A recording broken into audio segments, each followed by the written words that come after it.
Selamat datang, para penjelajah waktu dan pecinta misteri. Sebelum kita membuka tabir cerita dari masa lalu yang penuh teka-teki ini, tekanlah tombol like dan subscribe sebagai tanda bahwa kalian siap menyusuri lorong-lorong sejarah kuno dan mitologi yang terlupakan. Bersiaplah, karena perjalanan kita akan segera dimulai.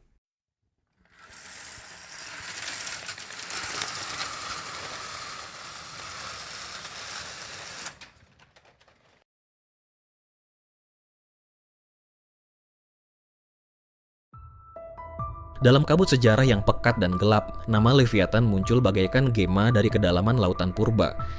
Ia bukan sekadar makhluk legenda, melainkan simbol kekuatan yang tak terkendali, terjalin erat dalam benang mitos dan keyakinan kuno.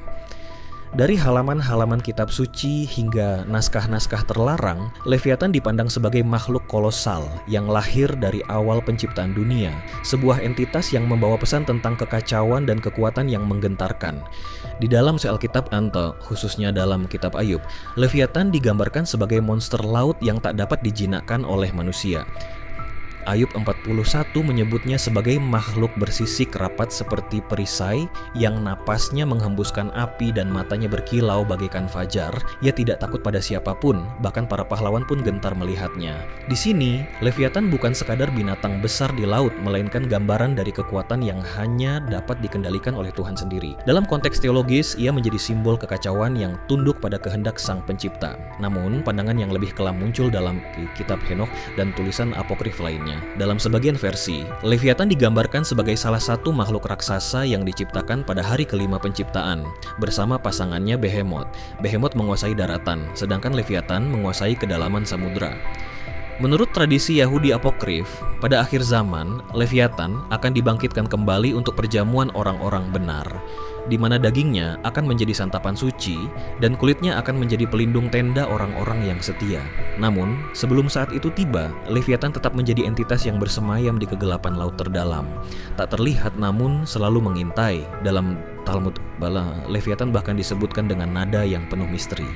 Dikatakan bahwa Tuhan menciptakan dua Leviathan, jantan dan betina, namun membunuh sang betina agar dunia tidak hancur oleh kekuatan gabungan mereka.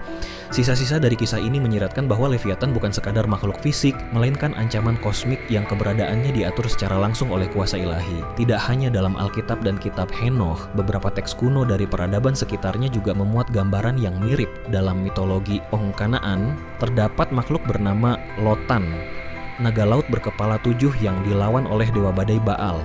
Kemiripan ini bukanlah kebetulan. Banyak ahli meyakini bahwa sosok Leviathan terinspirasi atau setidaknya berbagi akar mitologi dengan makhluk-makhluk naga laut dalam kebudayaan timur dekat kuno. Di sini, Leviathan berperan sebagai manifestasi dari laut purba yang kacau, yang selalu menjadi ancaman bagi keteraturan dunia. Dengan demikian, dari teks-teks suci dan kitab-kitab kuno, Leviathan berdiri sebagai entitas yang berada di persimpangan antara mitos dan wahyu. Ia adalah monster, iblis, naga, dan simbol kekuatan alam sekaligus. Keberadaannya, baik dalam imajinasi manusia maupun dalam bahasa kitab suci, menjadi pengingat bahwa ada kekuatan di luar batas kendali manusia, kekuatan yang hanya dapat ditundukkan oleh Yang Maha Kuasa. Dan begitulah, dalam pandangan teks-teks kuno, Leviathan bukan sekadar cerita untuk menakuti anak-anak di malam hari.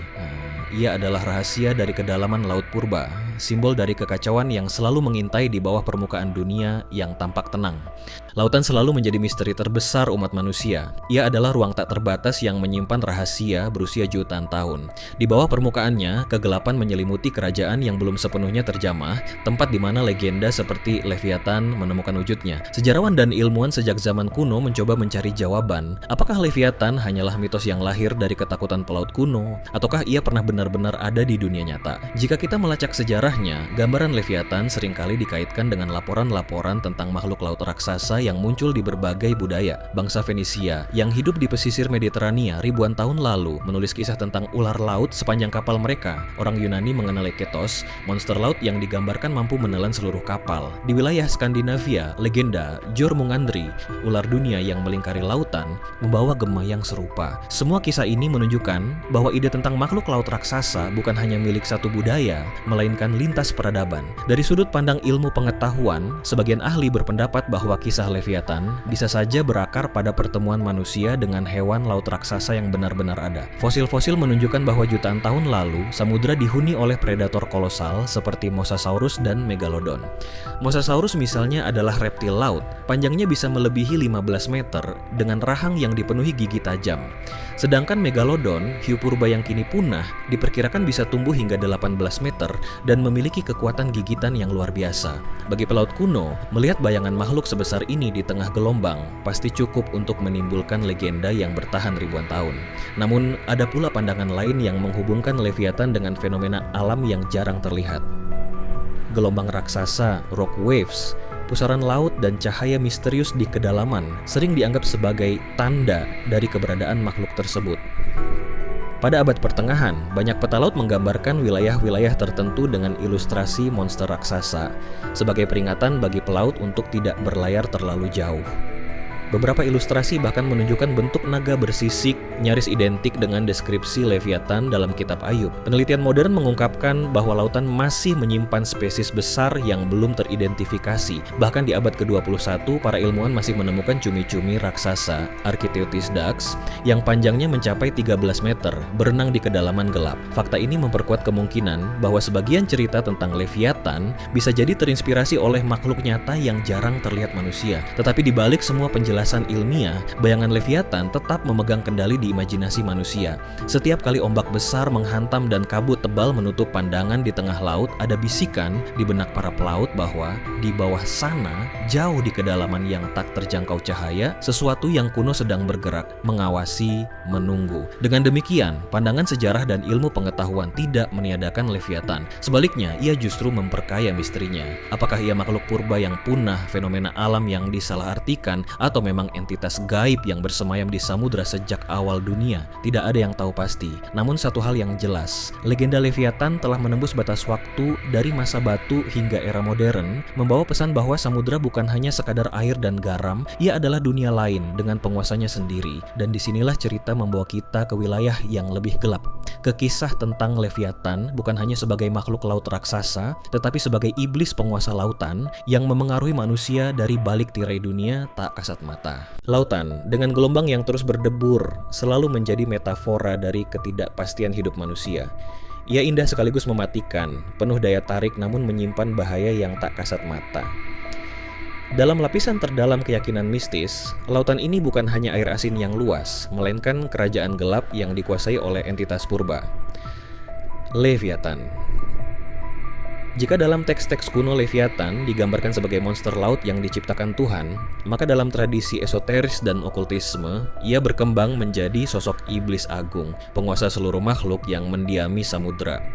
Dalam pandangan ini, Leviathan bukan sekadar binatang buas, melainkan salah satu pangeran neraka yang memegang kendali atas unsur air. Lautan adalah wilayah kekuasaannya, dan setiap badai yang mengguncang, setiap kapal yang hilang tanpa jejak, diyakini sebagai bisikan amarahnya.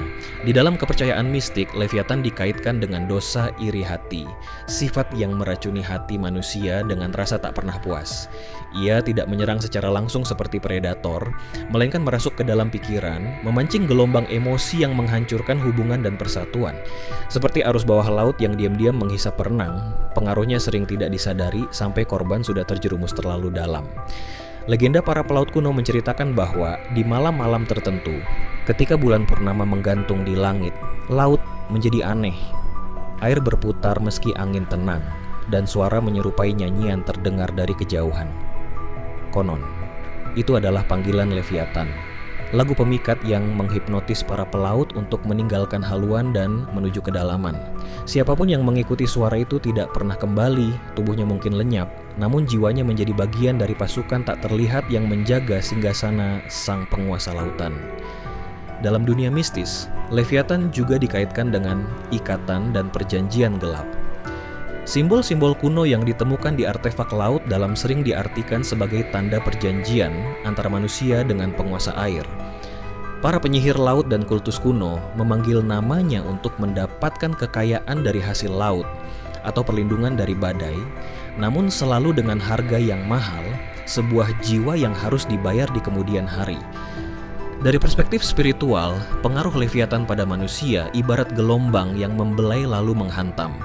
Ia menanamkan benih keserakahan, memperbesar rasa iri, dan membuat manusia bertarung satu sama lain demi kekuasaan atau sumber daya. Lautan yang indah pun menjadi medan perebutan, perang, dan kehancuran. Dalam hal ini, Leviathan bukan hanya penguasa fisik dari kedalaman samudra, tetapi juga arsitek konflik yang lahir dari hasrat tak terkendali. Beberapa teks mistik bahkan menyebut bahwa pada akhir zaman, Leviathan akan naik dari laut mengguncang dunia dengan kekuatan yang belum pernah disaksikan manusia. Gelombang setinggi gunung akan menyapu kota-kota pesisir, dan kabut asin akan menutup langit. Namun, di balik kengerian itu akan ada pertarungan terakhir, di mana kekuatan terang dan gelap bertemu, dan nasib manusia akan ditentukan di tepian dunia. Hingga saat itu tiba, nama Leviathan tetap menjadi bisikan di antara para pelaut, doa yang diucapkan diam-diam sebelum berlayar, dan bayangan yang menghuni mimpi buruk para penjelajah samudra. Ia adalah penguasa yang tak terlihat, yang memegang rahasia terdalam laut dan mengajarkan satu pelajaran kuno, bahwa tidak semua gelombang datang untuk membawa kita pulang, beberapa justru ingin menenggelamkan kita ke dalam kerajaan yang tak pernah kembali. Terima kasih telah menyimak cerita ini hingga akhir. Mohon maaf jika ada kesalahan dalam penyampaian, baik dari segi bahasa maupun penyimpulan, karena saya juga hanya manusia biasa yang tidak luput dari khilaf dan salah. Jika kamu memiliki pertanyaan, masukan, atau ingin berdiskusi lebih lanjut tentang cerita ini, jangan ragu untuk menulisnya di kolom komentar. Insya Allah akan saya balas sebisa mungkin. Sampai jumpa di cerita selanjutnya.